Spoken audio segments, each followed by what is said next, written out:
Drugs માટે reward policy બનાવવામાં આવી, ઝડપી લીધો છે. 397 ડ્રગ્સ માફિયાઓને જેલ હવારે કર્યા છે. 397 ડ્રગ્સ માફિયાઓને જેલ હવાલે કરવું તે સફળતા છે કે નિષ્ફળતા? ડ્રગ્સના દૂષણને નાથવા માટે એ કોંગ્રેસના નેતાઓને સવાલ કરી રહ્યા છે, પણ પકડાવ છો તમે, સજા કેટલાને થાય છે? સવાલ એવું આવીને ઉભો રહે છે.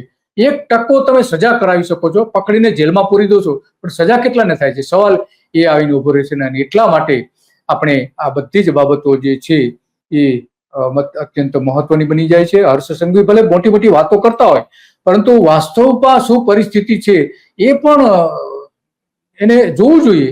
આપણે જોઈ શકીએ છીએ કે જે રીતે ડ્રગ્સ પકડાયું હતું, કારણ કે ગુજરાતમાં લગભગ 4 વર્ષમાં 2023 સુધીના જે 4 વર્ષમાં ડ્રગ્સ જે પકડાયું હતું, 64,561 કિલો પકડાયું હતું.